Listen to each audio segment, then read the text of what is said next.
We are back on League Unlock. Eric and Mark with you guys. Time to look at round 2 of the LEC playoffs. And remember, it's the new format. So it's not the semifinals, it's round 2 because technically there's going to be 4 rounds. And I'm sure everyone's been asking, when does Origen play? Oh, a week goes by. When does Origen play? Another week goes. When does They play this weekend? Oh boy. G2 versus Origen. The top 2 seeds finally get back on the Rift. We're still waiting for some updates on Mickey and, you know, who's actually going to be starting, who have they been scrimming with. There's a lot of question marks surrounding G2 right now. Yeah, and hey, and these are some important question marks when you're talking about G2, because the fact when you're looking at that bottom lane, you're talking about Perks' performance. If he's not beside Mickey, if Mickey's not there to help him out type of situation here, well, I'll tell you what, that is a massive downgrade for G2, and that's not meant to be mean towards Promise Q or anything like that, but when you watch the performances of G2, you can't tell me that it's not a massive downgrade not having Mickey in the lineup, because when you've been watching this team, not only has it been the bottom lane success and Perks' success as an ADC, which deserves some credit himself there, but Mickey's been a massive part of that, and he has been a huge part of the success around the map for G2. Need to have him in this matchup. Yeah, he'll be a huge loss if he's not playing in this series, but the lane you're going to be looking at most of the time is, of course, the mid lane. The last time these guys met up, you know what Nukeduck did to Caps. Boy. These were the first and second all-pro mid laners this year in Europe, and deservedly so. No doubt these guys were the best 2 mid laners, and I would say historically Caps last year definitely got the better of Nukeduck, but Zed, let's see him play the Zed, and these guys, 14 champions played for Nukeduck, 12 played for Caps. That is right at the very top of the LEC. Oh boy. Hey, all you Twitch fans out there, if you've been watching these games, you're spamming in chat. I want you to be ready for this series here, because this is one. At game 1, you better be spamming Zed or Bed, because this is the series where you want to be getting that assassin to be played here. I just want to see that super cool new Galaxy skin. I don't care when it comes out. Give me that Zed Galaxy skin. But when you do look at this matchup, and we're not even, and you stop dreaming about getting the Zed matchups here, it is still the most hype matchup in this series. Nukeduck into Caps. This is the premier matchup of the mid laners here in the LEC. There's not more than you could want than this matchup, because not only is there the skill around the map that these guys have, but they're going to be dishing out the pain to each other in lane. You better believe it. And you know, like I said, huge champion pools. There's going to be some crazy picks. I mean, the Zed isn't even that crazy anymore, but I mean, he only played 14 champions in 18 games. I'm just going to say that again. That is insane. Almost playing a different champion in every single match. So yeah, the laning phase going to be huge for these guys. Pick and ban for these mid laners is going to be huge. And you feel like you still have to give the edge to Caps just because of what he's done in the last year and a half. But I think Nukeduck is the more consistent one. Obviously, Caps' highs will exceed that of Nukeduck, but if he has a couple low games, G2 might be in trouble. Right, and one of the important things to remember, though, of course, like any good mid lane matchup, it's almost never exactly about just the 2 mid laners. You're gonna have some jungle interference, of course, and when I look at that and you factor in the recency bias here of what's been going on, of course, Jankos and Caps, that is an impressive duo that has been working well for the majority of the split for G2, but right now, I'm putting my money on Cold and Nukeduck as a duo there. I think when you're looking at just mid laner to mid laner, I'd be going with Caps. But when you're adding in that jungle presence, which everyone knows, it's never a 1v1. There's always a jungler. Better jungler wins. Exactly. And this time, I think the better jungler in this series and the better performance is going to be had by Cold with Origen. Yeah, and it's kind of a shame he didn't get any all-pro nods. I know there's a lot of good junglers in the LEC, but him and Xerxes were both absolutely incredible to close out the split. Mid lane's obviously going to be very exciting, but the bottom lane, Mark kind of talked about it. Obviously, this is going to be heavily swayed onto whether or not Mickey is actually playing, and if he's not, I think Mithy is going to be looking for some serious revenge against his old squad, going against his buddy old pal Perks, and really, couple of inexperienced AD carries. You know, one has never played a playoff series as an AD carry. The other one's only played one. Let's just say here that Perkz has got more than enough experience to back him up here on the Rift from other positions. Patrick, of course, yes, not exactly the experience, but when you're looking at the quality of play here, Patrick's backs it up big time here. This is going to be a great matchup of ADCs down in the bottom lane here, but we talked about it. If Mickey's not there with Perkz, I'm definitely giving the advantage over to Patrick and Mithy. I think Mithy has had an incredible bounce back year here in the LEC. We all knew, hey, LEC Mithy, that is a totally different animal than LCS Mithy. Give us the LEC Mithy, and we've had it. And yeah, we've seen some flashes of LCS Mithy make an appearance here. He's not totally gone, but it's mostly been... It's hard to get rid of that, you know. You've got to really beat back that and craving. It really taints you real hard here. Yeah. But when you do look at the Mithy plays, I think Mithy has been a great playmaker here for Origen, even if he has been caught out sometimes in instances that you wouldn't like him to. But I think he's been a big part of the success that you've had here.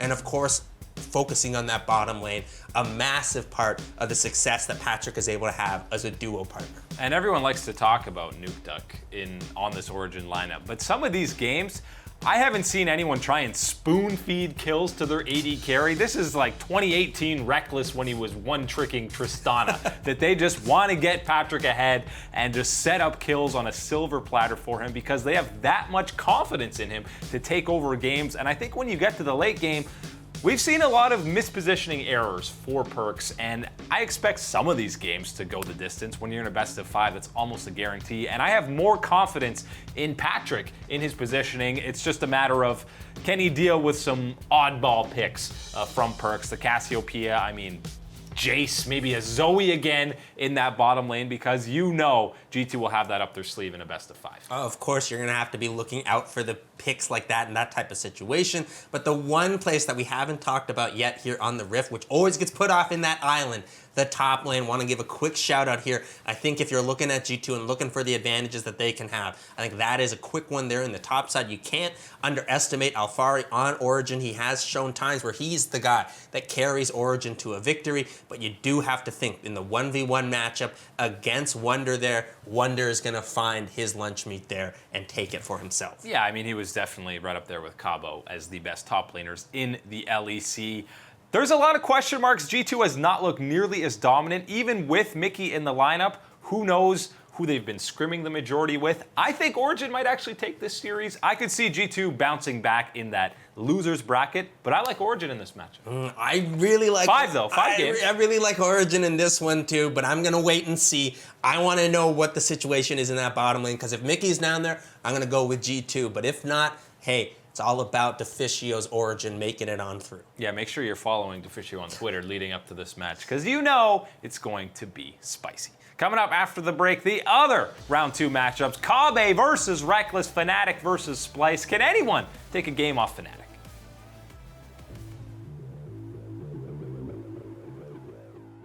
Welcome back, you beautiful people. This is League on Lock. Eric and Mark with you guys, checking out round 2 in the LEC, and the main question is, can anyone stop Fnatic? 11 games in a row, 8-0 to close out the regular season, 3-0 against Vitality. They take on Splyce in round 2, and I got a feeling, I got a small hunch that Splyce will put up a better fight than Vitality.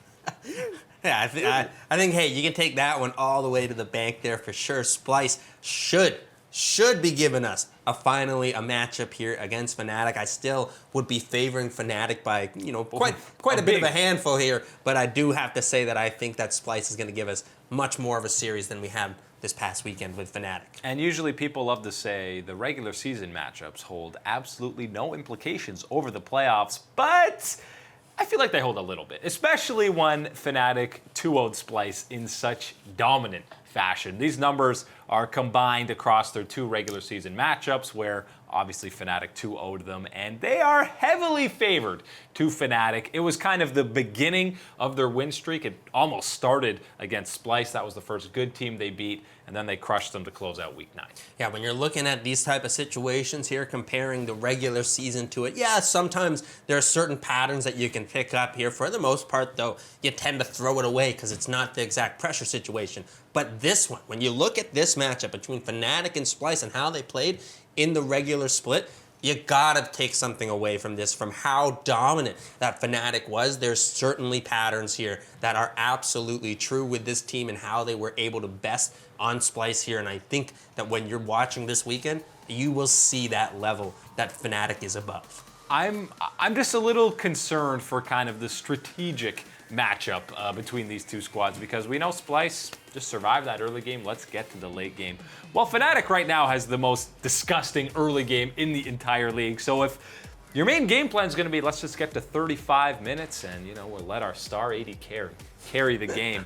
Well, Fnatic didn't get to 35 minutes against Vitality, and a lot of that was because of some pretty terrible misplays from Vitality, excuse me. But waiting for the late game is just not going to be a valid strategy against Fnatic. No, it's not. And I think that when you look at this one here and you talk about some of the matchups that you're going to be having, Rekkles and Kobbe is one of the big ones here for me. Of course, as Kobbe is the engine that drives Splyce to a lot of victories. And when you think about, okay, what is going to be going on here? How are we going to be seeing this? I think right now, if you're a Fnatic, you do need to expect that this bottom lane matchup is going to be tougher in this series, and you're going to have to put more resources here because, last week you were up against Attila, which we know Attila can be really aggressive and pop off on his own, but sometimes doesn't provide that mid-game matchup that you need. And here, you're absolutely going to get that from Kobbe matching up into Rekkles. Yeah, and we'll see where the junglers kind of emphasize. You saw that back and forth battle between Xerxes and Selfmade, which was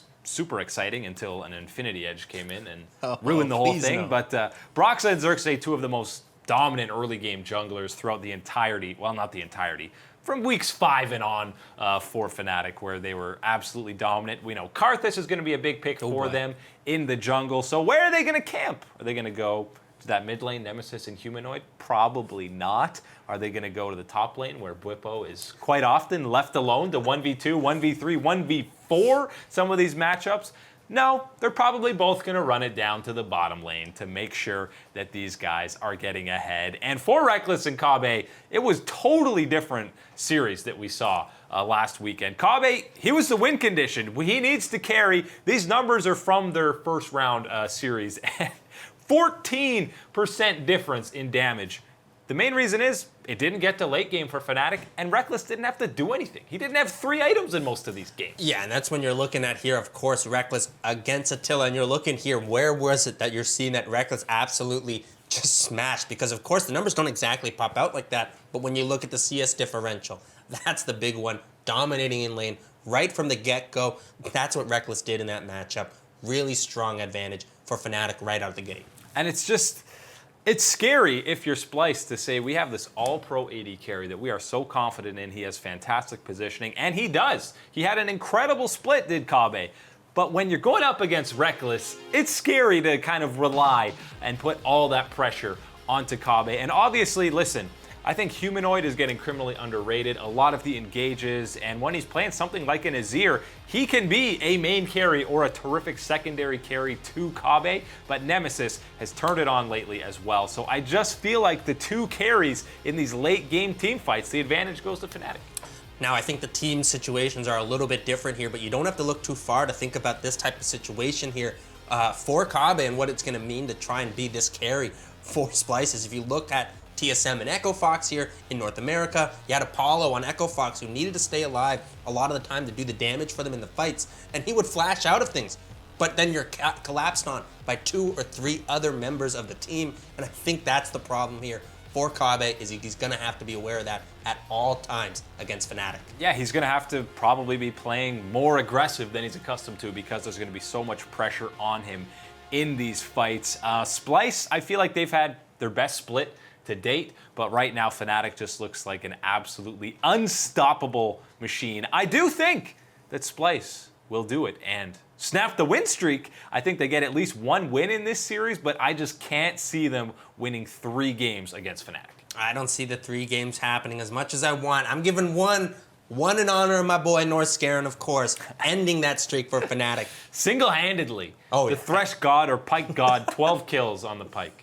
Gotta love it, but hey, I'm sorry, my man. It's gonna be Fnatic moving on out of here. I don't know if any team can match up with them right now. They should be the most terrified team going up against them. And I really hope that they put more resources into Nemesis. Let's see some more Kayle. You know, that's always a fun matchup, even though certain people think she's a terrible champion. She got a pentakill. That means she's great. Bruh, how can you hate against seeing some pentakills? Give me that Kayle. Let me see Nemesis pilot it and pick up more of those glorious pentakills. And I think the underrated matchup here is kind of that mid lane, because it's two rookies coming in here who clearly stood out. And we were talking about Abadaga for the majority of the split, but really Humanoid and Nemesis both came on towards the end and really showcased that not only did they deserve to be in the LEC, they deserve to be near the top half of those mid laners. And this is where they can really start to make some names for themselves.